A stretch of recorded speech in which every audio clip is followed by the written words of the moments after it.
que golaço!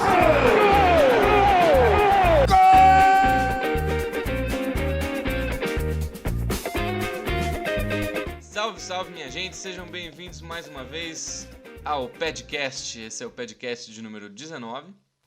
Tô aqui com a minha bancada de sempre, com o Bento Pestana, com o Francisco Segal, com o Rafael Barros, eu, João Sampaio. E hoje a gente vai falar de técnicos de futebol, treinadores, treineiros, managers, coaches, professores, pardais ou não, enfim, todos os nomes aí que você possa imaginar.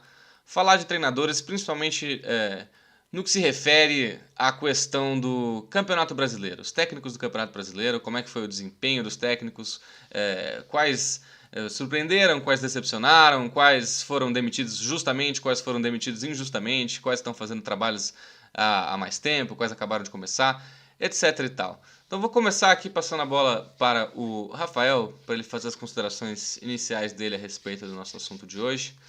Muito bom dia, Rafael. Boa tarde, boa noite. Muito bom dia, boa tarde, boa noite a todos que nos escutam. Acho que daria para a gente ir para um debate em vários campos, né? Falar dos treinadores que têm variações táticas, dos treinadores que não têm variações táticas, daqueles que são puro ofensivismo e nenhuma estratégia defensiva, ou dos que são o completo contrário, os retranqueiros conhecidos do nosso Brasil. Mas eu, na minha consideração inicial, eu só vou começar com um trechinho do Eduardo Galeano, na definição dele de o técnico. Ele dizia o seguinte: antigamente existia o treinador, e ninguém dava muita atenção a ele. O treinador morreu, de boca fechada, quando o jogo deixou de ser jogo e o futebol profissional precisou de uma tecnocracia da ordem. Então nasceu o técnico, com a missão de evitar a improvisação, controlar a liberdade e elevar ao máximo o rendimento dos jogadores, obrigados a transformar-se em atletas disciplinados. O treinador dizia, vamos jogar. O técnico diz, vamos trabalhar. Muito bem. Começamos então com o Eduardo Galeano. Esse é do futebol, Sol e a Sombra, isso aí? Exatamente. Bom demais esse livro. Maravilhoso, maravilhoso. Muito bem. E aí, então, o que vocês pensam sobre isso? Vou passar a bola aqui pro Bento para ele comentar esse trecho de Galeano aí tão lindo que o Rafa leu pra gente.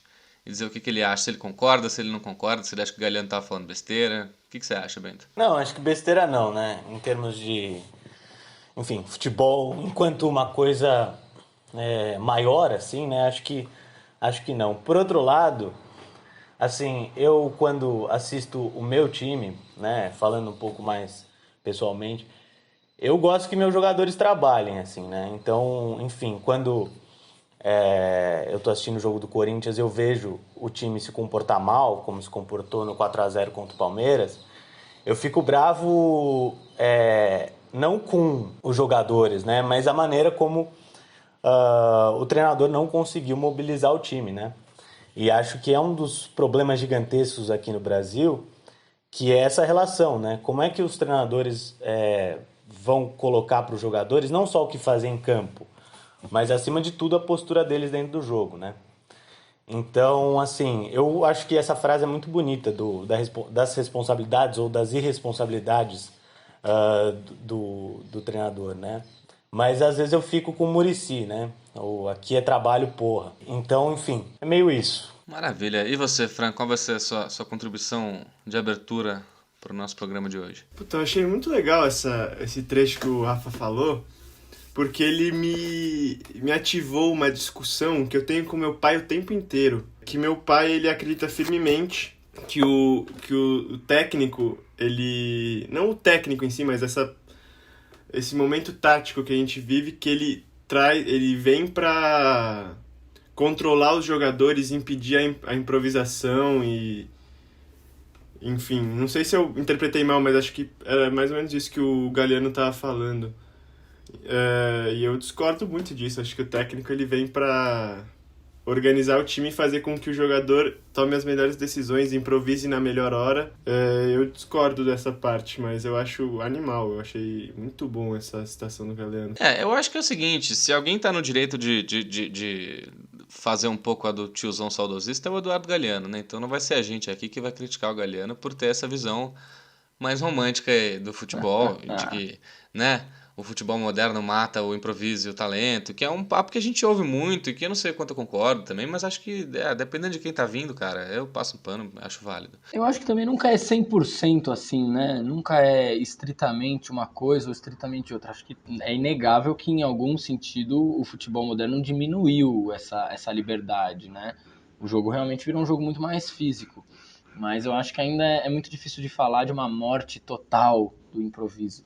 Sempre tem alguém que como ele mesmo diz na definição do futebol, né? Sempre tem algum louco que comete o disparate de driblar o time inteiro, o juiz e a torcida adversária na busca pela liberdade, que é caminhar com a bola no pé. O próprio Neymar, que eu não sou um grande fã como pessoa, pode ser um exemplo disso, inclusive. Eu ia falar isso, esse louco se chama Neymar Júnior no futebol atual. Mas então, minha gente, vamos lá, vamos começar, depois dessa introdução mais filosófica, poética e literária, começar a dar nome aos bois aqui. O Campeonato Brasileiro está acabando, no momento em que gravamos aqui faltam 2 rodadas, domingão vai ter praticamente a final do campeonato, né, entre Inter e Flamengo. Então vamos começar falando sobre quais vocês acham que são os melhores técnicos. Qual trabalho dentro desse Campeonato Brasileiro surpreendeu mais vocês? Quais vocês acharam que foi o melhor técnico do Campeonato Brasileiro 2020/21? Então, é assim, eu acho que a gente tinha uma impressão X quando começou o ano, né? Ou seja, de que o Flamengo ia dominar o campeonato. E acho que isso era evidente, até porque o treinador é o melhor, os jogadores são os melhores, etc. E conforme foi correndo o ano, o futebol brasileiro se mostra, né, toda vez mais imprevisível, né? Então, assim, o trabalho que eu vou falar que foi mais consistente a partir de dado momento não é dos times de cima, né? Porque eu não acho que o Abel, apesar de ter uma campanha recente muito boa, tenha sido mais consistente, né? Acho que ele teve falhas no começo, acho que ele não conseguiu aproveitar aquele princípio, aquele resto de trabalho do Kudê ali, né? Que talvez fosse suficiente para chegar à semifinal da Copa do Brasil, por exemplo. Mas alguém que tem me surpreendido e acho que tem feito um trabalho consistente desde que assumiu o time é o Maurício Barbieri. Apesar do empate entre 0-0 com o Sport, eu acho que o time do Barbieri, que é muito firuleiro, né? Eu até, assim, perde muito gol porque quer dar um chapéu a mais, driblar um pouquinho a mais, mas é um time muito consistente no geral, né? Tem coisas muito boas, enfim, troca passes, pressiona, jogadores jovens. Então, enfim, acho que de consistência, acho que dá para falar do trabalho do Mancini. E o outro trabalho é o Odair / Marcão, né? Que o Marcão parecia que ia degringolar com o Fluminense e tal. E, enfim, trabalho muito consistente, trabalho com jogadores da base, conseguindo utilizar também os veteranos Fred e Nenê, né? Além do Ganso e o Hudson, tem esses sujeitos também. Então eu daria meu destaque mais para esses treinadores do que para Abel ou Rogério Ceni, né? Ou enfim, Sampaoli. Eu acho que esse campeonato, em termos de treinadores, foi um campeonato muito maluco. Então, procurar na consistência, acho que é o que vale mais a pena, assim. Muito bem. O que você acha? Você concorda com o Bento? Você tem algum outro destaque? Eu achei muito boa. Eu nem tinha me tocado, principalmente na questão do Barbieri, o trabalho que... Porque ele, até outro dia, né? Até outro dia não, né? Mas assim, o Bragantino estava na zona de rebaixamento, todo mundo tinha certeza que ia cair e o time deu uma recuperada muito forte no meio do campeonato. Acho que passa muito pelo Maurício Barbieri. De fato, primeiro que quem tá no topo não passou nem o campeonato inteiro no seu time, né? Acho que fora o Renato, não tem nenhum dos times... Fora o Renato Sampaoli, ninguém ficou o ano inteiro nos times, então dizer que boa parte desse resultado final agora é culpa de Abel Braga ou de Rogério Ceni, eu não me sinto tão confortável para falar, assim. Eu sinceramente acho que o Rogério, até mais do que o Abel, que até me surpreendeu um pouco, o fato do Abel ter sido... Acho que ter se adaptado ao contexto do Inter mais rápido e ter conseguido fazer o time jogar. Me corrijam se eu estiver errado aí, mas o Abel pega o Inter em terceiro e bota ele em primeiro. Assim, eu não sei vocês, mas eu tinha a certeza absoluta de que o Inter ia decair de uma forma absurda depois do Kudê. E o Abel meio que, diria até motivado pela quantidade de crítica que ele recebe, quantidade de paulada que ele recebeu, principalmente depois do Flamengo, vem muito bem. Quebrou até um recorde, né? É que eu acho que a gente precisa entender em relação a Abel e Inter, tem uma coisa a mais ali também, né? O tamanho do Abel ali no Beira-Rio é outro, cara. Então eu acho que faltou a gente levar isso. Eu também achei que o Inter ia degringolar quando ele chegou. Mas acho que faltou a gente sacar que tem um negócio ali que é diferente, assim, que é um cara que ele tem a chave do lugar, entendeu? Ele foi campeão mundial lá. Exatamente, ele chega no Beira-Rio e ele tem a chave do CT, do estádio, e ali é ele que comanda. Mas é engraçado isso, porque eu acho que agora a gente chega num estágio do campeonato em que algumas coisas vão ser postas à prova, né? É engraçado essa disputa de brasileiro entre Abel e Ceni, porque o Ceni seria um treinador com uma mentalidade diferente, de um futebol mais ofensivo, supostamente mais vertical, e o Abel é a mentalidade totalmente retranqueira, ultrapassada, que foi criticada ferozmente em 2020 e 2019 pelos trabalhos no Flamengo, pelos trabalhos no Cruzeiro, no Vasco, que são todos extremamente criticáveis mesmo. E é engraçado porque muita gente elogiou o Abel nessa sequência de 9 jogos, e com razão, porque o time do Abel realmente jogou para ganhar. Não jogou um futebol bom, acho que é importante esse elemento, porque agora que o Inter tropeçou contra o Sport e para mim teve a derrota que eu acho que define o campeonato, a gente vai ver um embate entre um time que ganhou muito com futebol muito ruim e um time que se recuperou com um bom futebol e tá vivíssimo na briga. Ou seja, um ponto separa o Flamengo e o Inter. O Inter tá um ponto na frente, mas a gente vai ter um confronto entre dois times. Um time que tá jogando um futebol muito ruim e tava ganhando, e um time que tá jogando um futebol bom. Para mim, o melhor futebol do Brasil hoje é o do Flamengo. Então eu acho que vai ser interessante esse confronto, porque vai defrontar um Abel num momento em que, assim, é a chave para os oportunistas, né? Se o Abel perder, o Abel é o pior treinador da história, o Abel é o cara que não poderia de jeito nenhum levar o Inter ao título e nada disso. E se o Abel ganhar, não importa o futebol que o Inter estiver jogando, as pessoas vão tratar o Abel como se ele fosse o maior treinador da história do Internacional, de todos os tempos e do futebol brasileiro. Então, é interessante essa dicotomia, né? Porque eu escrevi esses dias até sobre isso, eu ainda não publiquei, mas nos próximos dias deve estar publicado um texto tentando usar o que tem de melhor da crônica esportiva, que eu considero hoje o grande, maravilhoso Tostão, sempre, né? Tostão é irrepreensível. Em que ele fala sobre essa dicotomia de verticalidade e futebol de contra-ataque, o jogo ofensivo e a retranca. E ele é preciso quando ele fala o seguinte: os melhores treinadores do mundo, eles aprenderam a usar dos dois estilos. Eles aprenderam a lidar com situações diferentes de jogo. Né? Nenhum treinador hoje ele morre abraçado com as suas ideias ofensivas e não sabe adaptar seu time às situações de jogo em que ele precisa defender. Ele citou o jogo que acho que é o jogo icônico para todo mundo que discute isso hoje nesse ano, que é Manchester City e Liverpool, 4-1 do City em cima do Liverpool, em que o Guardiola amassava ofensivamente quando tinha a bola, mas quando perdia a bola e tinha dificuldade de recuperar, voltava até o seu campo, recuava suas linhas para tentar recuperar a bola na defesa. Ele soube usar dos dois estilos de jogo. Ele tinha um time muito vertical de triangulação no ataque e foi lá e fez 4-1, mas uma base importante disso era o time que voltava ali e recompunha. Hoje no Brasil a gente não tem um treinador assim. A gente não tem um treinador que saiba usar das duas mentalidades. Né? Acho que esse é o grande problema quando a gente discute isso. Talvez o Sampaoli seja o que se aproxime mais de ter alguma capacidade de fazer isso defensivamente. Mesmo assim, ainda não cravaria que ele é um cara que sabe montar times defensivamente. Talvez o Cuca nesse sentido seja um.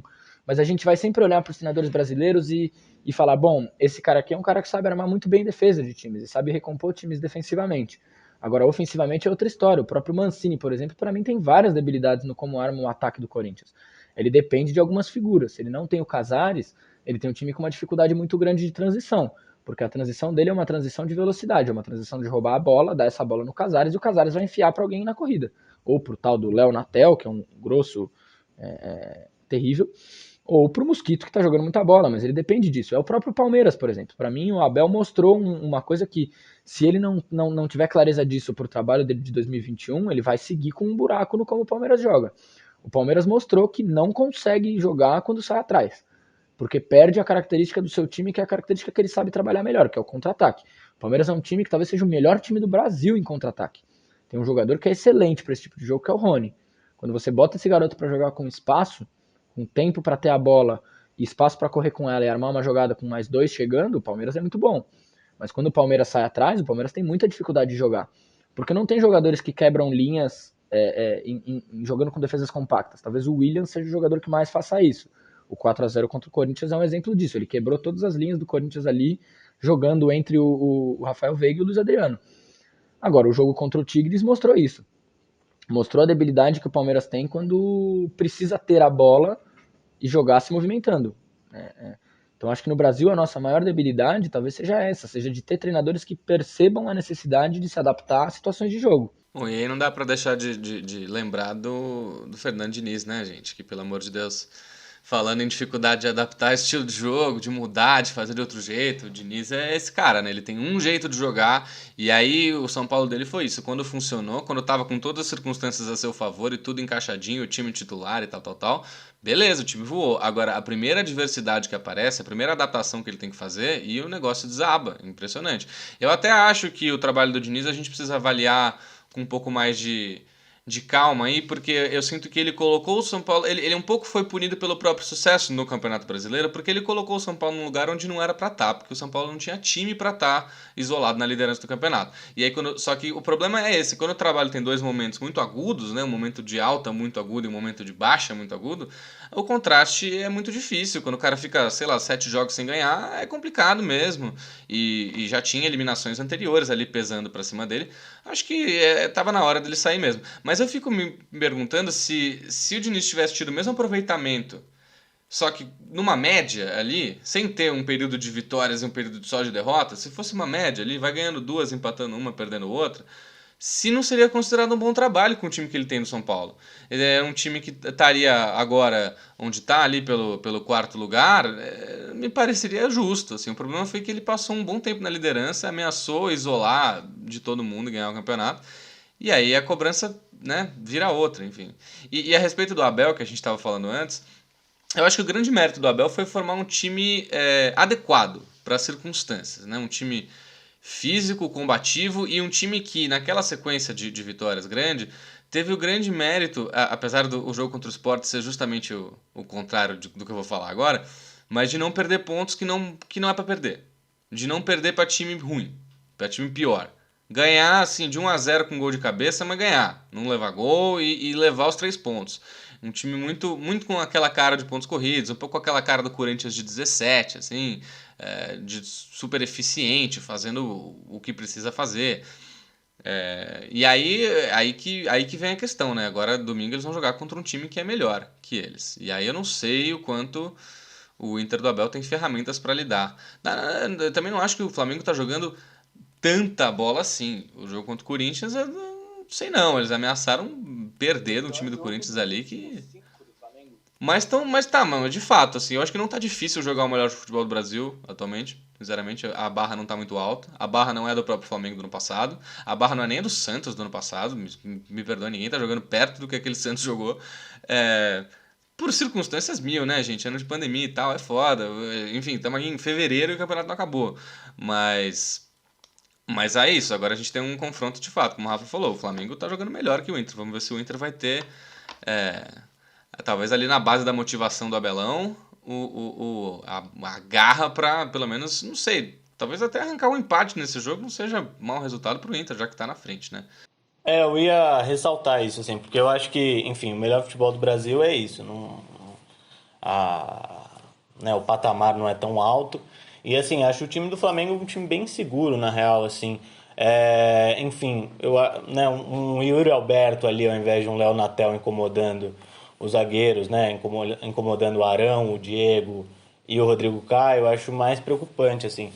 Mas, enfim, sobre o Diniz, né? Eu acho que tem essa coisa de, enfim... também não aproveitar o elenco, né? Agora a gente tá vendo alguns jogadores reservas jogando no São Paulo, é o caso do Gonçalo Carneiro, né? Que agora a torcida de São Paulo ama o Carneiro. Mas sim, o Carneiro, porque a diferença de briga para os outros atacantes, né? Até para o Brenner, que talvez tenha sido um dos melhores jogadores de São Paulo no campeonato durante um tempo, né? Bola nele guardava.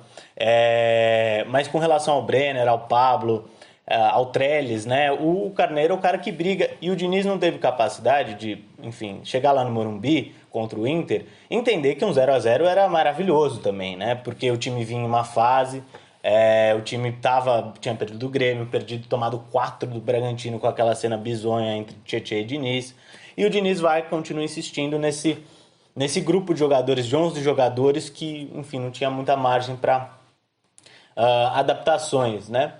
Mas eu acho que a questão, assim, no futebol brasileiro, o que fica é muito como o treinador fecha com o time, isola o time dos problemas do clube, né?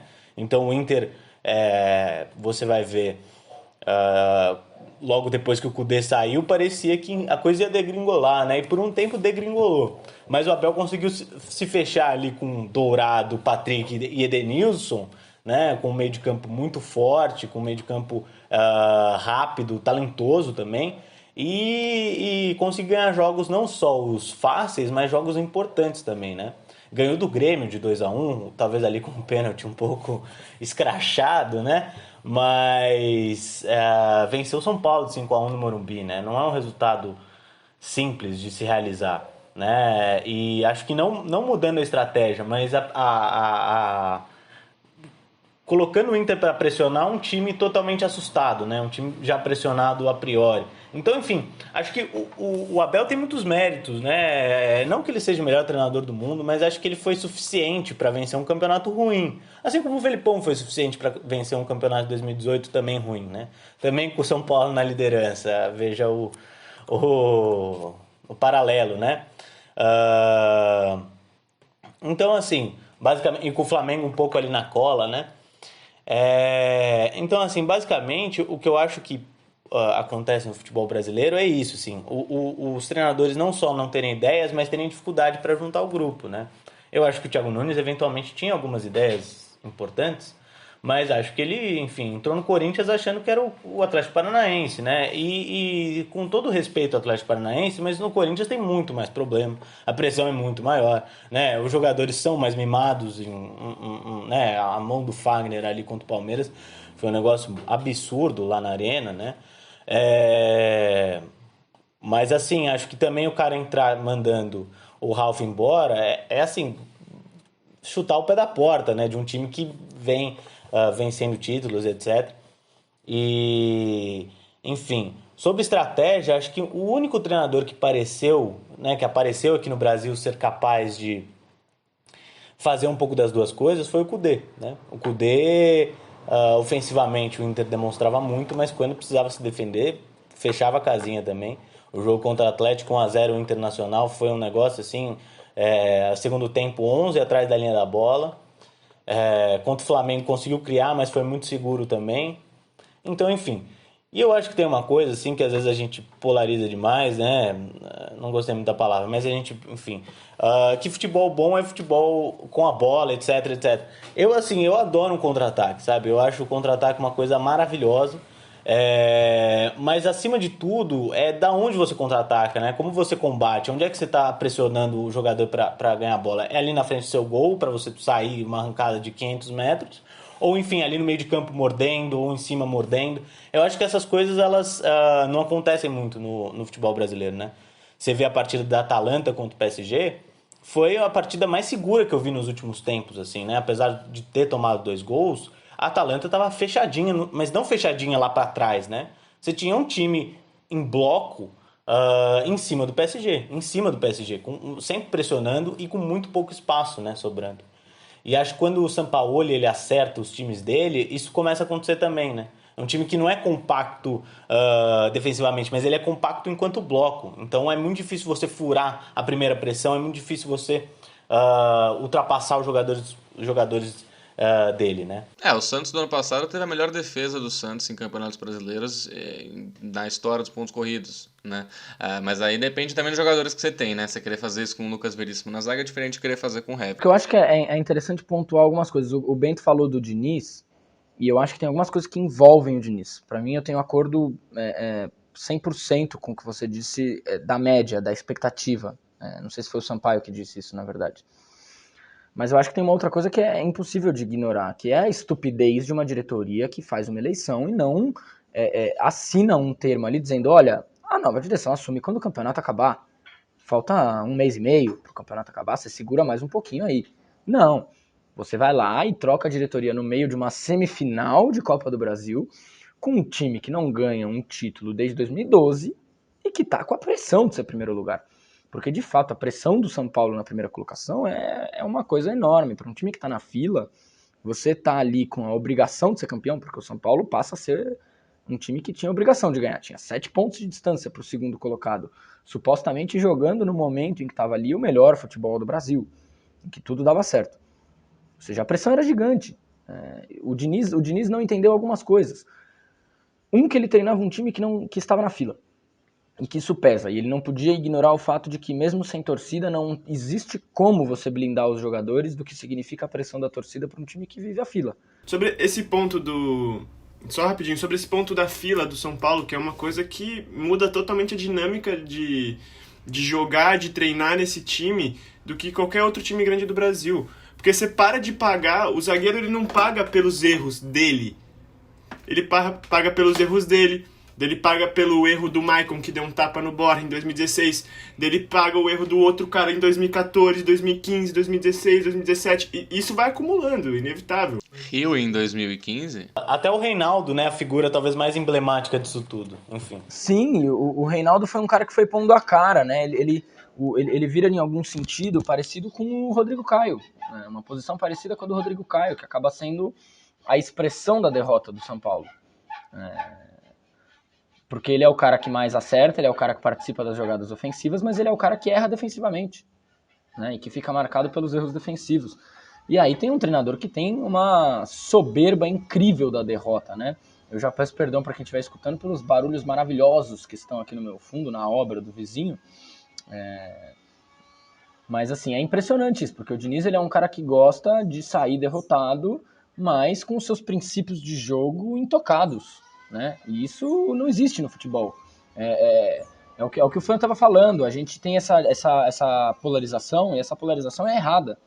Essa polarização entre o futebol bom é o futebol com a bola no pé, o futebol ruim é o futebol reativo. E o futebol não se faz dessa forma. O futebol é saber se adaptar a situações de jogo. Saber se adaptar a situações de jogo não significa jogar um futebol feio para ganhar. Significa saber o momento em que o seu time precisa encarar uma maneira reativa de jogo em nome de desmontar um adversário. Isso não significa um jogo inteiro jogado de forma reativa. Essa é a diferença de um bom treinador para um treinador limitado.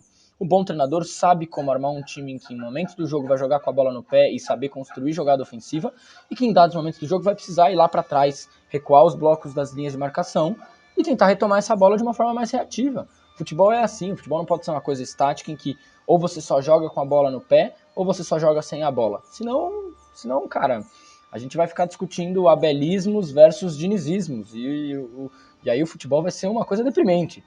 Só para finalizar nessa questão do Diniz e hoje em dia os grandes treinadores do mundo montam os times deles de uma forma em que cada vez mais aquele 11 inicial que aparece na tela, aquela formação que aparece na TV logo no começo do jogo, cada vez menos importa, porque ela é cada vez mais mutante. Ela muda durante o jogo, ela muda durante cada etapa do jogo, cada momento. Então, realmente, não existe mais espaço assim, num futebol moderno, enfim, apesar de ser uma palavra que vem um pouco mal, né, esse termo futebol moderno, mas no futebol atual você jogar de uma forma estática é péssimo, seus adversários vão conseguir te engolir eventualmente, você precisa... Porque a gente vive numa era em que, se eu quiser, eu pego agora e vejo todos os jogos que o seu time fez nos últimos 6 meses, eu entendo as suas dinâmicas, rapidamente, porque tem câmera de tudo que é lado. Outro dia... Sim. Outro dia a gente não viu outro dia é foda, né? Mas assim, o Renato Gaúcho tava espionando não sei o quem, o próprio Bielsa tava espionando não sei o quem com o treino, com o drone lá pra pegar as imagens. Então, sabe, tipo... Você precisa ser mais ágil, mais mutante, assim, nas suas formações de jogo. Maravilha, minha gente. Então é o seguinte, já que se deixar a gente vai embora falando sobre um por um dos treinadores desse país, e já que a gente está se propondo aqui a falar de modo mais geral sobre os trabalhos feitos no Campeonato Brasileiro, para a gente não ficar muito preso nesses mais polêmicos, né? No Diniz, no Abel e no Sampaoli e afins. Fazer uma dinâmica diferente aqui que vai ser o seguinte. A gente vai passar um por um os times da tabela do Campeonato Brasileiro em ordem, na colocação em que estão de momento aqui na 36ª rodada. E fazer um comentário brevíssimo a respeito de cada um. Dizer se é uma surpresa, se é uma decepção, se cumpriu expectativas, se foi abaixo das expectativas. Comentários vapt-vupt a respeito dos treinadores. E até tem alguns que eu vou até pular, porque a gente já falou sobre eles 15 minutos aqui. Então, começando por Abel Braga, que enfim, já falamos bastante sobre Abel Braga, mas então se vocês puderem dar uma definição rápida do que vocês acham do trabalho do Abel Braga esse ano, em uma frase. Vai lá, Fran. Eu acho que o trabalho do Abel Braga, ele tá alcançando bem mais do que a gente achou que poderia. Maravilha. Bento, e você? Eu acho que o trabalho perfeito para as circunstâncias que o Internacional enfrentava. Quero dizer, não é campeão há sei lá quantas décadas, né? São 40 anos. Enfim, e acho que pegou o time e fez o time ganhar e agora pode ser campeão brasileiro depois de tanto tempo. Rafael, Abel Braga, o trabalho de Abel Braga em uma frase. Em uma frase? Difícil. Diria que é Rapaz, encontrar uma frase para esse trabalho do Abel é difícil. O necessário, talvez, seja a frase, porque ele conseguiu fazer o time do Inter ser, por mais que jogando mal, competitivo num momento chave, né? Quando ele pega o time, ele pega com... Acho que o exemplo maior do que é o Abel é aquela frase depois da eliminação para o América, que ele logo assumiu e venceu o jogo, mas foi eliminado, em que ele diz, eu não armei nada aqui, eu pus o pessoal para jogar e foi na base da vontade. Para mim é um exemplo cabal do que é o Abel Braga. Mas ele conseguiu fazer o necessário. Eu diria que é competitivo e adequado. Mas é mal jogado, o futebol é mal jogado, isso a gente sim. tem que ressaltar. Na hora do vamos ver, isso faz a diferença. Fez a diferença contra o Sport. Eu acho, minha opinião, é que vai fazer a diferença contra o Flamengo. Lógico, futebol pode acontecer de tudo. Mas eu trato o Flamengo como favorito pro jogo do fim de semana. Então, falando em Flamengo, minha gente, o segundo colocado é justamente o Flamengo de Rogério Ceni. Então vamos na mesma ordem. Fran, qual o trabalho de Rogério Ceni em poucas palavras? O trabalho do Flamengo, do Rogério Ceni no Flamengo, acho um pouco decepcionante, porque a gente esperou que fosse o melhor trabalho, pelo menos eu imaginei que fosse o melhor trabalho do Rogério, a grande chance dele, mas pegou o time no meio do campeonato, uma baita turbulência, né? Enfim, acho que tá de bom tamanho o trabalho do Rogério Ceni para esse finalzinho de ano, começo de ano, né? E você, Bento? Eu acho, assim, difícil de interpretar, assim, porque me parece que agora as coisas estão caminhando nos trilhos, mas o Rogério tá sempre no bico do corvo, né? Então, enfim, acho que se perder, por exemplo, o Inter no domingo, a situação dele fica difícil e com razão, né? Acho que, enfim, teve uns jogos aí que o Ceni foi muito mal e acabou entregando determinados resultados. Eu acho que é um trabalho no caminho. Ele foi se ajustando ao longo do trabalho e aprendendo a não assinar demais. E acho que se derem mais um ano para ele, ele tem boas chances de poder fazer um bom trabalho. Eu daria mais um ano para o Rogério Ceni pelo que ele vem mostrando dentro de campo. Maravilha. Eu acho que é um trabalho confuso, difícil de avaliar. Mas. E que vai ser medido no fim das contas por ganhar o título ou não. No fim das contas é isso, assim. Tem um pessoal lá no Rio de Janeiro que reclama que acha ele muito paulista. Pois é. Mas eu acho que assim, para além do desempenho, do quanto conseguiu arrumar o time, pegar o bonde andando, e tem sempre a figura de Jesus ali no fundo, né? O Flamengo de Jesus ali, como um negócio que é inalcançável hoje, nas circunstâncias atuais. É muito difícil avaliar. Eu acho que no fim das contas vai ser um trabalho que vai ser avaliado pelo título ou não, independente do futebol que é presente. Pode golear o Inter no domingo, se perder os outros jogos e não for campeão, vai ser considerado um fracasso. Enfim, vamos ver. Eu acho que também é caso de esperar o ano que vem. Agora vamos para o terceiro colocado do campeonato, que eu já vou deixar a minha opinião aqui de que é a maior decepção entre os treinadores do Brasil, que é Jorge Sampaoli. Para mim, assim, em relação ao que ele fez ano passado com o Santos, é incomparável em termos de desempenho, em termos de pontuação. Teve só o Campeonato Brasileiro para disputar desde, sei lá, do comecinho, das primeiras rodadas, enfim. Pra mim é a maior decepção. O que vocês acham, gente? Fala aí, Fran. Acho que decepção foi a palavra perfeita, é o que eu tava pensando. Decepcionante o trabalho do São Paulo. Eu vou assim, eu concordo plenamente, mas eu vou também por um lado que é quanto que ele conseguiu mobilizar os jogadores, né? Parece que os jogadores no Santos eram mais felizes com o São Paulo do que os jogadores do Atlético.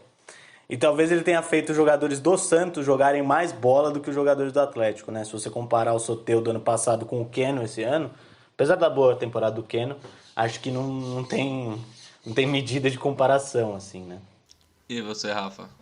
Minha definição para o Sampaoli é o meme. Siete refuerzos más. Porque é de fato decepcionante. Ele poderia ter feito um trabalho bom, ele tinha tudo para fazer um trabalho bom. Ele começou bem, ajustou o time, mas eu acho que talvez tenha a ver com isso mesmo. Talvez nem todo time tenha comprado a ideia do trabalho do Sampaoli. Ele não tem um elenco ruim, mas parece que o Galo vive pensando sempre o ano seguinte. E recebeu todos os reforços que pediu, né? Vamos combinar. E tá recebendo mais e mais ainda, né? E outro problema, né? Reforço só no meio de campo, no ataque e na defesa continuamos com Igor Rabelo e Hever, né? E tem tanto estrangeiro nesse time que tem que escolher quem é que vai ser relacionado e quem não. O que o São Paulo é bom na tática e no entendimento do jogo de futebol, ele é péssimo no entendimento do ser humano, né? Definitivamente. Tem uma coisa que eu gosto no Sampaoli, apesar de tudo isso, que alguma coisa do espírito. Por isso que eu acho que ele se deu bem com o Santos.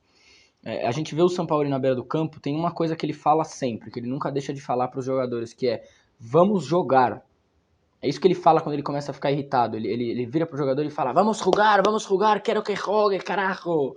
Isso eu acho que tinha um pouco a ver com o porquê deu certo no Santos. Porque no Santos existe uma relação, por ser um time que depende muito da base, que tem o Santos tem uma relação própria com o jogador jovem e com o tesão pelo futebol. Para mim é uma relação única que o Santos tem. Que é expresso. Você vê os meninos do Santos jogar, você vê uma coisa de tesão de futebol. Independentemente de quem treina e de quem tá lá, os meninos do Santos, para mim, tem essa postura. Eu acho que isso deu certo com o Sampaoli. Porque ele quer que os caras gostem de jogar, eles querem que o cara tenha tesão de jogar. E isso no Santos funciona muito bem. Talvez no Atlético seja uma coisa que não tenha dado essa liga. Ele falava muito sobre desfrutar o jogo, desfrutar o futebol. São Paulo só falta entrar em campo, né, pra tomar a bola do adversário quando tá pertinho da área dele. Não né? faria o que o Cuca fez na final nunca. A besteira que o Cuca fez, o São Paulo nunca faria. Mas o São Paulo, ele de fato, assim, ele tem uma visão do futebol que eu concordo muito. É muito alinhada com a minha. A visão dele a respeito do que é o futebol, qual o significado, de que tipo de jogo, filosoficamente e tal. Mas ele tem problemas, de fato, de trato com pessoas, tanto que ele saiu do Santos e muito funcionário lá do Santos, depois que ele saiu, deixou bem claro que ele não era um cara que tratava bem a galera, que era um cara que era muito centralizador e isso incomodou bastante gente por lá. Enfim, vamos então para o atual quarto colocado, que bom, esse a gente já falou, né, gente? São Paulo, Diniz, vamos lá, já falamos pra caramba do Diniz. Eu acho que a gente pode seguir em frente. Quinto colocado é, pra mim, a grande surpresa do campeonato. E eu não sei dizer exatamente o que tem a ver com o trabalho técnico, porque afinal o técnico saiu no meio e veio o interino e continuou, né? Então, enfim, o Fluminense de Odair barra Marcão é um negócio muito difícil de explicar. Mas pra mim é a maior surpresa da temporada brasileira, inclusive. Eu acho que é mais surpreendente, pra mim, e isso é o Santista, mais surpreendente do que o Santos chegar na final da Libertadores, é o Fluminense chegar na 36ª rodada do Campeonato Brasileiro, na quinta colocação.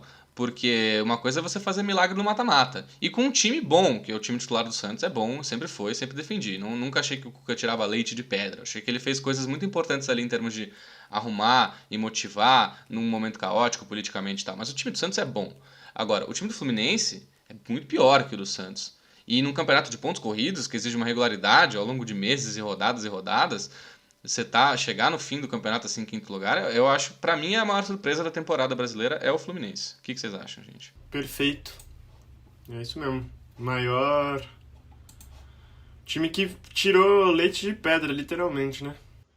E que joga o simples, sabe que não tem muito recurso humano ali dentro do elenco e não inventa muita onda. Acho que isso faz diferença também para times assim. O Fluminense foi calminho, sem a besteira do ramonismo que fizeram achar que o Vasco estaria na parte de cima da tabela. Eles não, eles sabiam o que eles podiam ali e com o pé no chão foram um pouquinho mais longe do que dava, né? Bem mais longe, eu acho, do que se imaginava.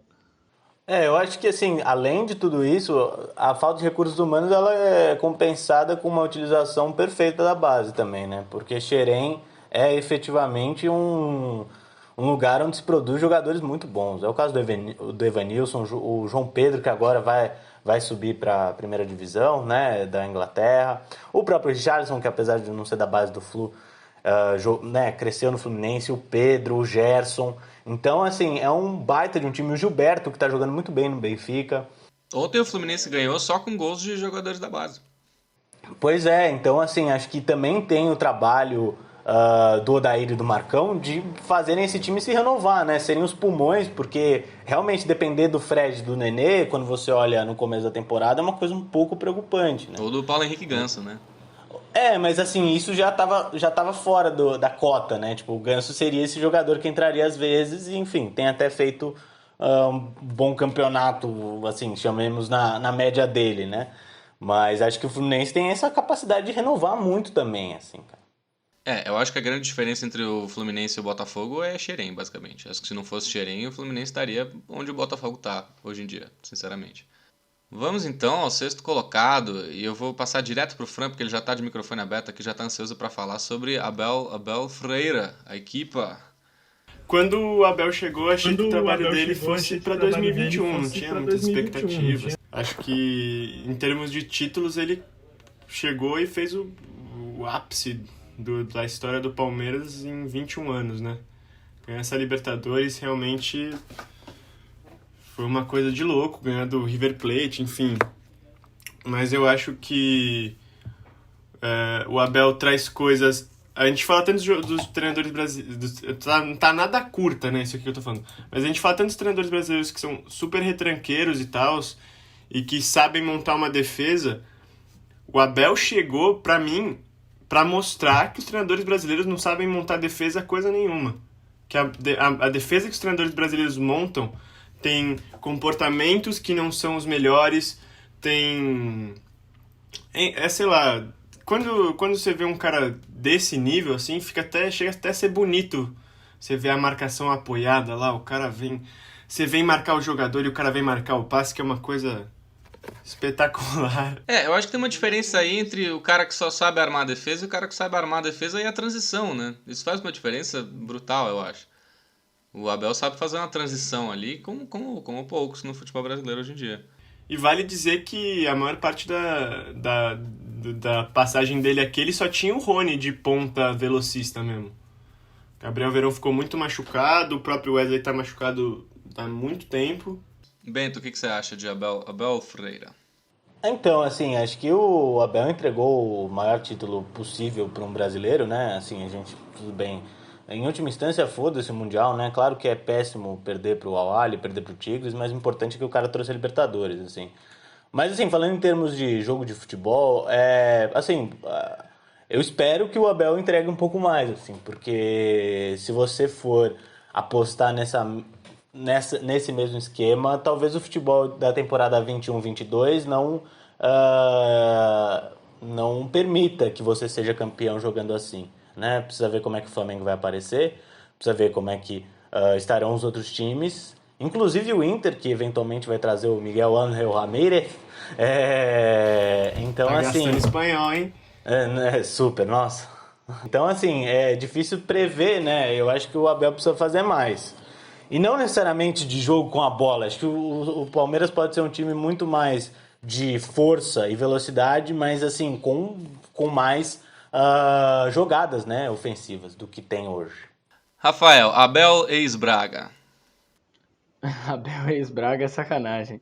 Pra mim é um bom trabalho com limitações. É o que o Bento colocou. Ele precisa aprender um pouco de variações. Eu não acho que ele é um treinador ruim, mas ele precisa desenvolver variação de jogo. Ele precisa saber fazer o Palmeiras jogar com a bola no pé, que pra mim é a principal dificuldade que ele demonstrou até agora. Mas ele tem um saldo ótimo para o ano de 2021, que até ganha Libertadores. Ganhou podendo fazer vários questionamentos sobre o Palmeiras? Podemos.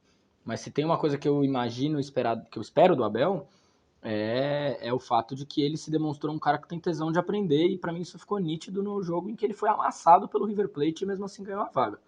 Ele claramente saiu dali com uma cabeça de um treinador que quer absorver o porquê que ele tomou um vareio de bola e mesmo assim saiu classificado.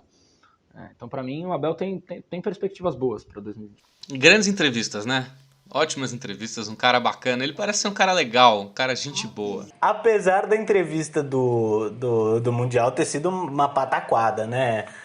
Mas ali também eu entendo, cara. Ali eu entendo. Cara, todo mundo tem limites, Não, mas né, pede bicho? desculpa pra torcida por ter perdido pro Al-Ahly e, assim, segue o jogo, né? Fala, cara, o importante é a Libertadores e, enfim, não vai se colocar como quarto. Meu medo é que ele assuma uma postura defensiva nas entrevistas por causa desse momento. Eu acho que isso é o pior para ele. Eu senti isso um pouco. Ele ficou num defensismo um pouco mais forte por ter tido resultados ruins. Assim, e é um problema do Palmeiras, vou falar aqui. Se o Palmeiras perde a final da Copa do Brasil, certeza que, mesmo tendo sido campeão da Libertadores, o clima já não fica tão gostoso. Porque a gente conhece muito bem como é a torcida do Palmeiras, como funciona a diretoria do Palmeiras, que gosta de pôr pressões desnecessárias ali. E se o Palmeiras não for bem nessa final, o clima já não fica tão bacana. Vale dizer que o termo corneteiro surgiu numa fábrica de cornetas que era que é na atual Rua Palestra Itália, né? Que é a Rua Turiaçu, Então, bicho, e tem isso, e acho que, assim, a própria maneira como a torcida reagiu ao Mundial, né, assim, enfim, claro que é culpa das organizações colocarem o Mundial uma semana depois de você ganhar a Libertadores, que é bizarro, uma palhaçada, mas, assim, realmente, enfim, você vê que a coisa fica apertada só de acontecer um desastrinho ali, né? Maravilha, minha gente. Vamos em frente então para o 7º colocado, que é o treinador com o trabalho mais longevo de longe no Brasil hoje, que é o melhor futebol do Brasil, nas próprias palavras, né? Mas que não ganhou nada e ainda pode ganhar, tá numa final, enfim. Renato Gaúcho, Renate. O que vocês acham de Renate? Como vocês avaliam o trabalho de Renate nessa temporada? Nossa. Bom, o Renato é um chato, né? Tá cara chato, arrogante, mas ele demonstrou tudo que a gente falou que os treinadores brasileiros não demonstram, que é uma variação tática. Ao longo dos anos no trabalho dele no Grêmio, o time dele mudou muito, enfim, muito pelas decisões erradas de contratação que passam pelo Renato. Mas é isso. Só um adendo. O Abel Ferreira é um cara tão bacana e tão humilde que até o Renato Gaúcho gosta dele.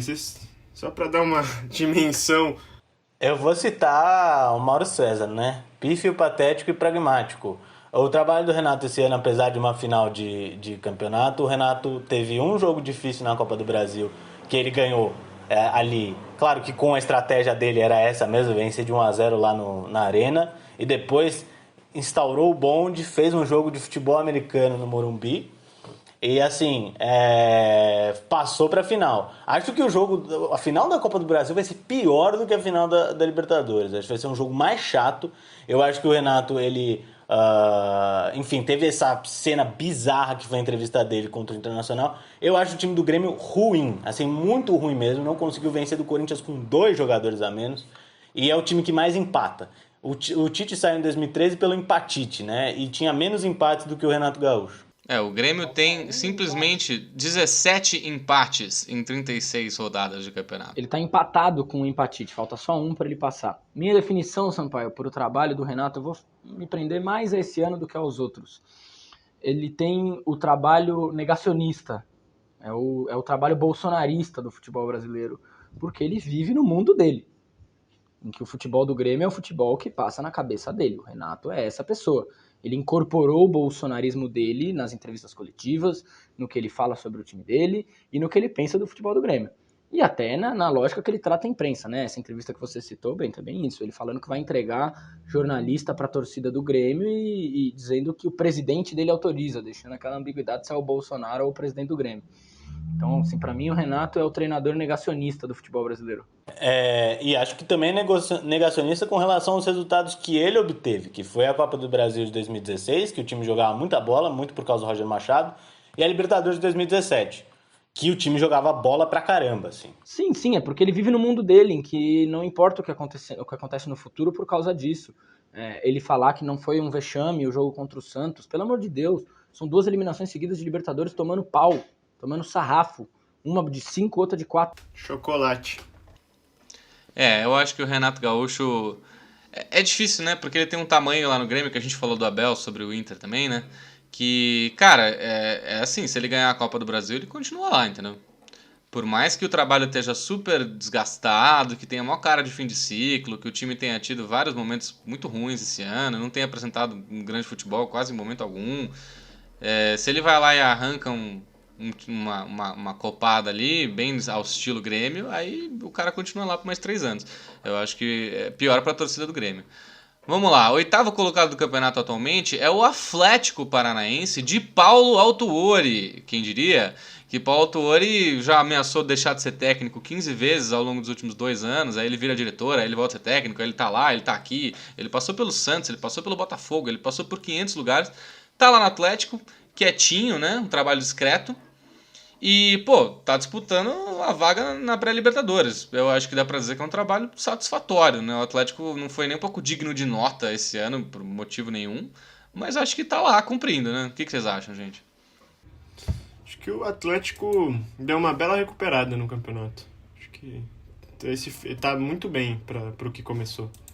Eu acho que enfim, vou tentar ser rápido aqui, mas também o Atlético não aparece muito porque a gente vê poucos jogos do Atlético em casa, né? Porque, enfim, não são transmitidos pela Globo, etc.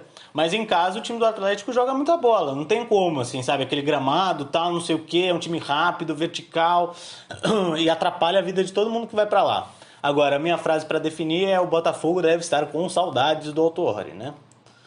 Eu definiria esse Atlético como suficiente para o que precisava o Atlético agora, depois de ter começado o Brasileiro mal, lá embaixo, o trabalho do Autuori é suficiente.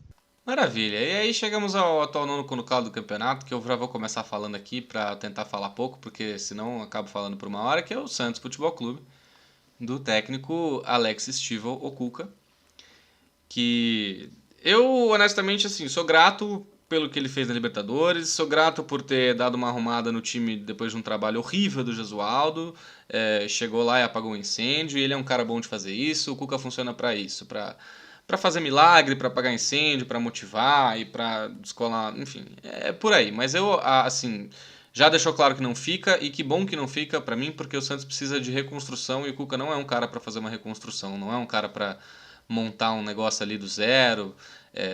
Não acredito nele para fazer esse tipo de trabalho. Ele é um cara para um trabalho mais imediato, para causar um impacto ali e tal, e fez isso, chegou na final, e na final também fritou o cabeção e fez tudo errado, mas eu acho que na média é um trabalho ok do Cuca, porque no Campeonato Brasileiro foi medíocre, na Libertadores fez um milagre, mas na final botou tudo a perder. E vai sair e vai tomara que chegue alguém que conduza o processo de reconstrução que o Santos precisa da melhor forma. Pra mim, fica esse gosto assim de obrigado pelos serviços, mas também não vai fazer muita falta. O que vocês acham, gente? Fechadão com o elenco, e acho que é meio por aí, né? Esse que foi o grande mérito do Cuca. Acho que o mérito do Cuca também é ter levado um time à final da Libertadores, ter feito um campeonato brasileiro decente, enfim. Ter dado uma certa dignidade maior do que esperada pro Santos, né?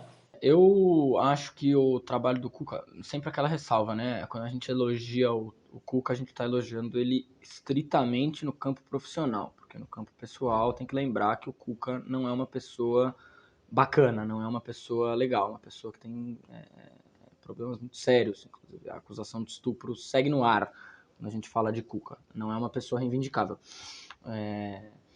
Mas profissionalmente o trabalho dele é surpreendente, eu acho, porque ele tinha em mãos e porque a diretoria do Santos atrapalha, né? Ano de presidente sendo afastado, impeachment, muita confusão. Acho que tá ok ali dentro de campo o que ele conseguiu fazer com o Santos, talvez até um pouquinho mais do que ok na Libertadores. Que aí é isso, né? Bota tudo a perder depois numa besteira na final. Chegamos então ao Sport Clube Corinthians Paulista, atual 10º colocado do campeonato, e o glorioso mancinismo. Então vou passar direto pro Bento aqui para ele começar a falar do mancinismo, que eu sei que ele é um fã do mancinismo. Então, cara, eu cheguei a ser, né? Acho que, enfim, a torcida do Corinthians novamente criou mais expectativa do que poderia, né? Foi assim ano passado com o Carille, Foi assim esse ano com o Thiago Nunes e foi assim quando o Mancini assumiu. Acho que o trabalho do Mancini, para ser definido, eu acho que ele é médio, né? O Corinthians é isso daí, é um 10º lugar, é um 9º lugar. E, assim, é só que o que me preocupa é, sabe, ter vontade de conseguir produzir um time um pouquinho melhor, não para ganhar títulos, mas para competir lá entre os 6. E eu não sei se o Mancini é o cara adequado para isso, mas ao mesmo tempo não dá para demitir ele agora, então, enfim. Eu acho difícil de dizer os próximos passos do mancinismo, assim, cara. Eu vou pular aqui o furo rapidinho só para fazer uma definição rápida. Para mim, o trabalho do Mancini é isso aí. Não vai além disso. É um trabalho confuso, que às vezes parece bem montado defensivamente, às vezes não, tem muita dificuldade na transição, depende muito do Casares. E que insiste em alguns jogadores. De fato, não dá para demitir o Mancini. O Corinthians precisa entender que agora ele precisa de um ano de 2021, que é isso aí. É essa coisa, que vai ficar no meio de tabela, quem sabe brigar por uma 8ª vaga, quem sabe ficar ali em 9º na Sul-Americana, e é isso. E se eu sou dirigindo o Corinthians hoje, o que eu faria é o seguinte: você fica com o Mancini em 2021, você só tira esse cara se virar o turno do Brasileiro e o Corinthians estiver lá de 15º para baixo.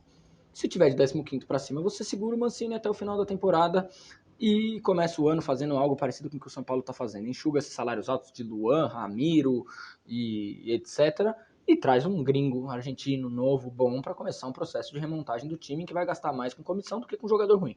Nossa, achei interessante essa ideia. Eu achei interessante também. Eu achei pé no chão, razoável, né? Realista. Aí vamos para o 11º, que a gente já falou um pouco, né? RB Bragantino, do Barbieri, que fez um trabalho de recuperação espetacular e que eu acho que, no fim das contas, está entre... Eu acho que a gente está entrando numa região da tabela que, por incrível que pareça, é onde a gente talvez ache alguns dos trabalhos mais legais do Campeonato Brasileiro, né?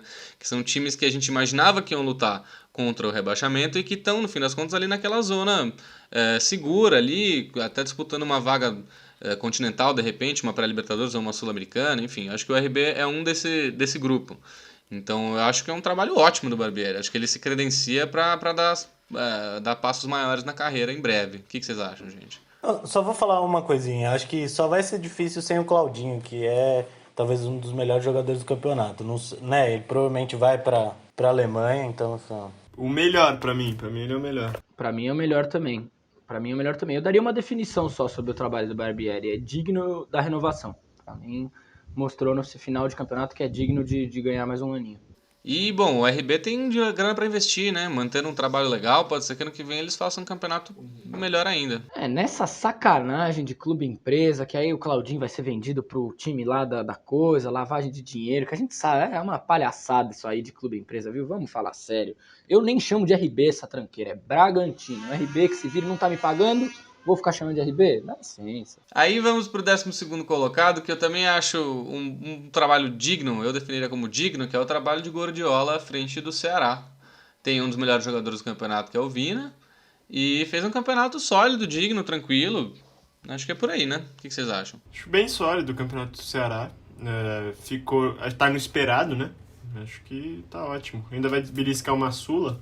E acho que o mais importante para esses times que estão nessa parte da tabela é jogos bons contra adversários grandes, né? E acho que o Ceará fez isso, assim, né? Enfim, o Vina já tá um pouco com o pé murcho, né? Já tá de saída do Ceará, fez jogos muito ruins esses últimos tempos aí, mas enfim... Pra mim, o Guardiola é o cara que soube melhor montar um time que sabe jogar com a bola no pé quando precisa, sabe jogar retrancado lá atrás, fechadinho também quando precisa. Ele, pra mim, é o treinador que no campeonato mostrou melhor desenvolvimento de variação de jogo. Pra mim, é o melhor do Nordeste, né? Não é à toa que o Ceará é o melhor time nordestino na tabela e é o único time do Nordeste que pode brigar por alguma coisa a mais do que ficar ali no miolo. Maravilha. Seguimos então para o 13º colocado, que é o Atlético Goianiense de Marcelo Cabo, que para mim talvez seja o trabalho com o melhor custo-benefício desse Campeonato Brasileiro. Assim, você olha o time do Atlético Goianiense, você olha o campeonato do Atlético Goianiense, você fala, realmente aí teve um trabalho bem feito, porque é isso, cara, 13º lugar com um time que, honestamente, quem que você conhece da escalação do Atlético Goianiense? Janderson, por aí. Enfim, eu acho ótimo, digno e elogiável trabalho do Atlético Goianiense. E, inclusive, assim, já era com o Mancini e manteve com o Marcelo Cabo, né? Depois que o Corinthians foi lá e tirou o Mancini. Acho que é por aí mesmo. Não tinha muito mais do que tirado desse time, né? Acho que alguém esperava mais do que o rebaixamento pro Atlético Pois Goianiense, é. assim, tipo, sabe? Exatamente. Fez grandes partidas, meteu 3 no Flamengo, enfim. Cara, e é engraçado que o Atlético Goianiense lá é meio um depósito do Corinthians, né? Tem o Janderson em boa fase, o Mateuzinho também jogando bem, e tem o zagueiro, esqueci o nome dele, mas que o Mancini quer que volte aí, porque é um zagueiro rápido. Pedro Henrique. Não, Não, é não, Pedro Pedro Henrique. Henrique tá no... Tá no Não é o Atlético, Léo né? Não, Santos? não, não. O Léo Santos tá no Corinthians ainda. Vou achar aqui, gente. Continuemos. E aí, eu acho que fechando um pouco esse bloco dos trabalhos acima das expectativas pro que os times têm a oferecer no papel, tá o Sport de Jair Ventura. Que não diria que já se reencontrou na carreira, assim, não voltou a ser um técnico promissor, mas talvez tenha encontrado um pouco o tamanho dele, pelo menos nesse momento da carreira, né? Que é fazer um trabalho de evitar rebaixamento num time como o Sport, que tem uma equipe muito, muito fraca, e que ele conseguiu dar algum tipo de solidez, conseguiu alguns resultados muito bons, o último deles, obviamente, é a vitória contra o Inter no Beira-Rio, e acho que faz um trabalho satisfatório, saldo positivo pro Jair Ventura. O que vocês acham?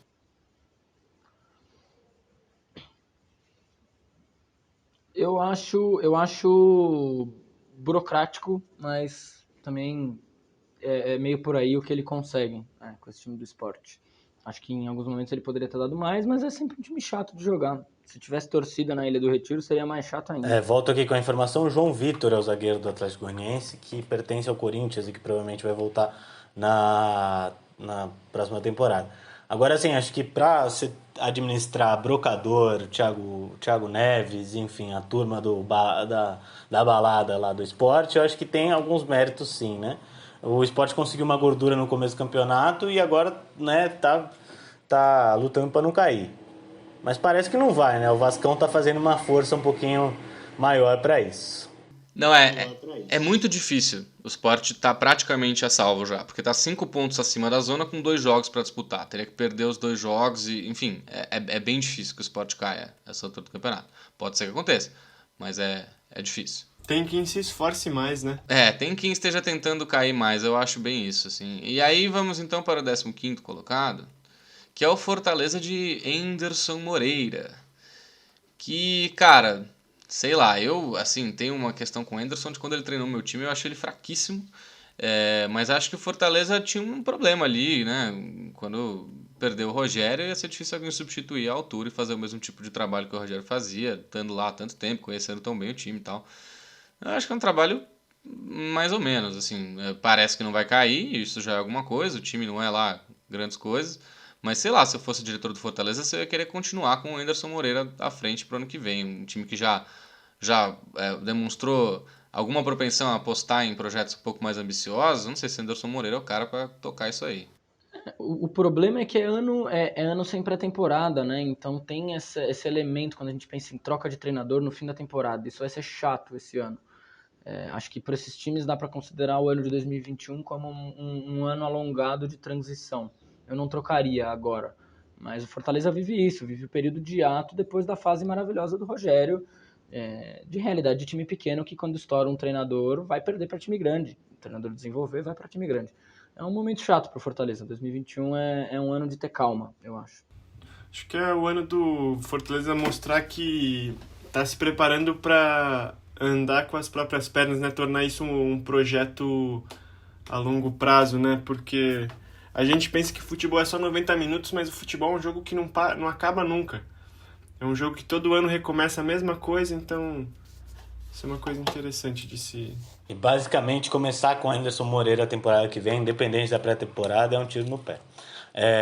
Assim, eu acho que o trabalho dele caiu muito e eu não acho que os jogadores do Fortaleza, com relação aos jogadores do esporte, por exemplo, ou do Atlético Goianiense sejam piores, né? Então, enfim, acho que dá para cobrar mais do Fortaleza, sim. E aí temos o 16º colocado, que tá fazendo uma força danada para cair, infelizmente, que não tem time para isso, tem muito mais time no papel do que Fortaleza, Sport, Atlético Goianiense, Ceará, Bragantino, assim, tem mais time que todos esses, não tenho dúvidas, que é o Bahia de Roger Machado / Mano Menezes / Dado Cavalcante. Assim, eu não sei nem o quanto dá para avaliar o trabalho do coitado do Dado Cavalcante, que chegou já com o negócio pegando fogo ali. Não conseguiu fazer grande coisa, mas acho que esse time já estava estragado, cara. Assim, principalmente pelo Mano Menezes. Acho que a passagem do Mano Menezes pelo Bahia foi um erro, foi um negócio assim, desastroso em todos os sentidos. Tudo bem, Roger estava meio desgastado ali, mas eu acho que o que estragou mesmo foi a passagem do Mano. Eu não sei nem avaliar muito o coitado do Dado Cavalcante. O que vocês acham? Olha, eu ia propor pra gente, na verdade, fazer uma definição aqui, vamos ver se vocês concordam. Acho que só o Luxemburgo a gente vai gostar de ter uma palavrinha, mas já estamos estourando o nosso tempo. Todos esses trabalhos aí pra baixo são trabalhos de rebaixamento. Acho que dá pra definir entre todos os treinadores que é trabalhos de rebaixamento. 5 treinadores, 4 treinadores, Curitiba, Goiás, Botafogo, todo mundo aí trabalhou pra ser rebaixado. E trabalhou para ser rebaixado também naquele roteiro clássico de ter tido, como você falou, 3, 4 técnicos ao longo da temporada, né? Então o Vasco, a gente tá falando de que Vasco? A gente tá falando do Vasco do Ramon, do Vasco do Sapinto ou do Vasco do Luxemburgo? Mas o Curitiba também teve 500 técnicos, teve Barroca, agora tá com o moço lá, até que eu acho que é uma boa perspectiva pro ano que vem, assim. O Curitiba já sacou que ia cair, já tá trabalhando com isso e contratou um técnico paraguaio para ver, enfim, para trabalhar para o ano que vem, o Gustavo Mourinho, que eu acho até que é uma boa ideia, tá? Uma aposta interessante para um time como o Curitiba, que já está mais conformado com a própria posição. Mas também passou por 500 treinadores, passou por um monte de coisa, enfim, não tem muita... É difícil avaliar esse tipo de trabalho, né? O Botafogo nem se fala, bicho. O Botafogo... cara, não dá. O Botafogo não dá. Não tem nem o que falar, bicho. Desses times, eu acho que o único que eu ressaltaria como bons trabalhos, aliás, porque foram várias mãos também, mas o Goiás, apesar de ter, enfim, se enfiado lá na zona, e aí mandou o Largue embora, o Largue tava fazendo bom trabalho e tal, não sei o quê. Cara, eu acho o time do Goiás divertido, assim, tipo, virou meio um Burley, né, com o Rafael Moura e o Fernandão ali escorando tudo que é bola, o Shailon jogando bola bem também, enfim. É divertido assistir o Goiás, eu não acho um time problemático como é o time do Vasco, por exemplo, porque acho que em Luxemburgo a gente pode falar um pouquinho mais, né? Afinal, ele teve 2 times nesse campeonato e um deles foi o Palmeiras, sim, né? Mas... Eu acho o seguinte, eu acho que o Goiás tem, desses todos que estão aí, é o time que tá com a setinha mais pra cima, né? Ganhando os jogos, dando porque o Goiás tava afundado, a gente tem que lembrar que na primeira metade do campeonato o Goiás tava muito lá embaixo, tava na lanternaça e agora tá até com chance de não ser rebaixado. Assim, matematicamente ainda não tá rebaixado, o Curitiba e o Botafogo já estão. Então o trabalho de recuperação do Goiás na mão do Glauber Ramos, que é o último técnico que passou por lá, é muito bom, na verdade. O trabalho dele, isoladamente, é um trabalho muito bom. É que ele pegou um time que já estava afundadaço na zona de rebaixamento. Se conseguir tirar, é um milagre. Se não conseguir tirar também, bicho, a culpa, honestamente, não é dele. Então eu acho que, na verdade, o trabalho do Glauber Ramos no Goiás é um ótimo trabalho. E se o Goiás se salvar, o nome do salvamento é Tadeu, né? Vamos falar a real. Óbvio. Uhum. Mas Fernandão e Rafael Moura também, que assumiram a responsa, estão fazendo gol. O jogo contra o Santos, o Rafael Moura fez um gol inacreditável, fez um puta golaço. Enfim, eu acho que também a responsa passa muito pelos 2 veteranos, né? Então vamos encerrar o programa falando sobre Vanderlei Luxemburgo, é isso mesmo, minha gente? Ô Bento, você está esquecendo que eu tive um dedo ali no Palmeiras campeão da Libertadores, entendeu? Porque quando são outros treinadores que pegam o time no meio, aí vai ter dedo do título, entendeu? Daqui a pouco o Domenech tá aqui querendo assumir dedo do título do Flamengo, ou com o dedo do Internacional, e aí o Luxemburgo não tem dedo no título do Palmeiras? O Schweinsteiger. Ah, cara, o Lucha... Fala você, Fra. Você que viu o seu time treinado pelo Professor esse ano. Começa você. Ah, mano, o Lucha, eu acho que ele tá cada vez mais, a cada dia que ele tá postergando uma possível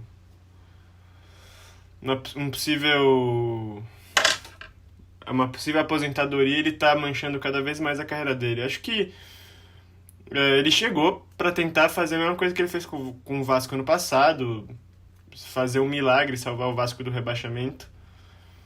Mas tem coisas nesse time o do Palmeiras era brincadeira o que jogava, aquele time era muito ruim, assim, era muito abaixo do que poderia, taticamente, não conseguia fazer nem os jogadores se motivarem para jogar.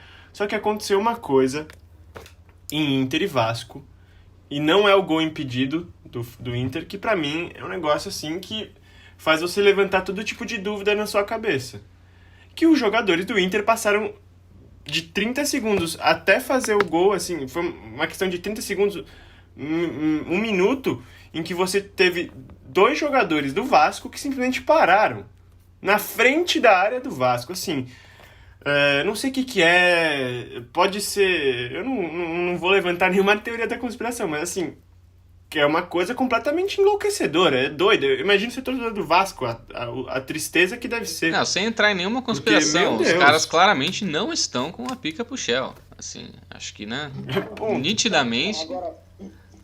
Agora, eu concordo com você, Fran, mas eu vou falar pra você. Esse jogo do Vasco e Inter, pra mim, é o único jogo que eu realmente concordo que vai pra justiça pra ter uma discussão séria de anulação. Porque esse erro do VAR não é um erro normal. Não existe VAR. Mas o podcast do VAR foi outro, hein? Já foi, hein? Sim, é só essa ressalva, porque pra mim talvez esse seja o único jogo que realmente vale a discutir a anulação. Porque é muito absurdo o que aconteceu, é muito absurdo. Eu acho que a frase para definir o Luxemburgo, né, cara, o Ribamar realmente colocou uma maldição no futebol brasileiro na temporada seguinte, que foi aquele gol do 4-4 contra o Flamengo, né? Realmente o Luxemburgo foi pro Palmeiras por causa do Ribamar e voltou pro Vasco por causa desse jogo, que foi um jogo tão épico que o Vasco pegou 1 ponto na tabela, apesar de ter empatado em 4-4. Enfim, é muito louco, né? O Lucha fez até um bom trabalho entre aspas, no Vasco ano passado, chegou em 10º lugar, que é o que o Vasco devia buscar. Mas a torcida e a diretoria pilharam o Ramonismo ficou lá umas rodadas em primeiro e agora a dura realidade, né? Então, enfim, o Cano perdeu o pênalti também, é difícil, cara. Eu acho que quando você passa por 3 técnicos de perfis super diferentes, um técnico mais novo, um técnico gringo e um técnico medalhão na mesma temporada, e com os 3 o seu time dá errado, talvez o problema não fosse o técnico. Assim, no fim das contas eu acho que é isso. O problema do Vasco é mais embaixo. E talvez seja rebaixado. Ladeira abaixo todo santo ajuda, né? Pois é. Então, minha gente, já estamos estourando nosso tempo aqui pra lá de 1000 vezes, então... Primeiro, né, fazer aquela saudação final pedindo pra galera se inscrever, pra galera dar o like, pra clicar no sininho, seguir no Instagram, no canal, no @2toquescanal no Instagram. Todas essas interações aí maravilhosas nas redes sociais para o nosso trabalho chegar em mais gente. Se você gosta dele, ajude a amplificar o seu alcance, mande pro seu amiguinho que gosta de futebol também, etc e tal. E pra gente encerrar de vez, então... Eu vou passar um por um pra gente falar qual foi a maior decepção e o melhor e o pior trabalho de técnicos que vocês acham nesse Campeonato Brasileiro. E pra mim, começar aqui, já inaugurando, eu acho que a maior decepção foi Jorge Sampaoli e a maior surpresa foi Maurício Barbieri. Cara, a maior decepção, assim, tudo bem, eu devia estar com as expectativas no lugar errado, mas a maior decepção foi o melhor treinador brasileiro da temporada passada fazer um campeonatinho como fez o Thiago Nunes esse ano. E a maior surpresa, na verdade, ela vai para, de novo, Marcão e Helmans. Acho que é a dupla da surpresa. Grande Odair Maionese. Pra mim, o Fluminense é o melhor trabalho, assim, conquistou muito mais do que eles poderiam a princípio. E o pior trabalho, eu acho que, pela expectativa, não tem como não ser o do Sampaoli, sabe? Acho que o simples fato do Sampaoli ter ido pro Galo foi suficiente pra gente pôr o Galo como um dos favoritos ao título, né? E foi bem ele que meio que entravou esse processo, eu diria. Eu já vou, Sampaio, partir pra uma posição esquisita, porque eu vou nomear 2 treinadores que não estão mais trabalhando. Porque eu concordo com o Bento, pra mim a maior decepção é o Thiago Nunes, que saiu de 2019 com toda a pinta que ele saiu, campeão com o Atlético e tudo mais, para fazer um trabalho pífio no Corinthians. Não entendeu o que era o Corinthians, tanto que teve que receber vídeo do presidente sobre a torcida do Corinthians e a história do Corinthians para entender onde ele estava no meio das férias entre aspas, né, da pandemia, para ver se mudava alguma coisa. E para mim a surpresa foi o Diniz ter conseguido colocar o São Paulo em primeiro lugar. Mais do que qualquer outra coisa foi ele ter chegado na posição que fez a expectativa do São Paulino bater lá embaixo. Então... porque pra mim era inacreditável pensar que o Diniz poderia conseguir qualquer coisa ali. Tanto que pra mim não é surpreendente ele ter ido embora do jeito melancólico que foi, do jeito ridículo que foi, ainda sem assumir o problema até o fim, se achando bem. Maravilha, minha gente. Então ficamos por aqui depois desse longo papo sobre treinadores do futebol brasileiro. Voltamos em breve com mais um assunto bacana aí no próximo podcast. Falaremos sobre os treinadores argentinos depois, hein, gente? Falar sobre Crespo, sobre Becachese, Com certeza. sobre essa leva dos novos. Falar sobre os que vêm aí, né? Talvez o Santos está se aproximando do Ariel Holan também, vamos ver se isso vai fechar, enfim. Teremos assunto de sobra para os próximos, mas por hoje é só, ficamos por aqui. Muito obrigado a todos que nos aguentaram até agora e até a próxima.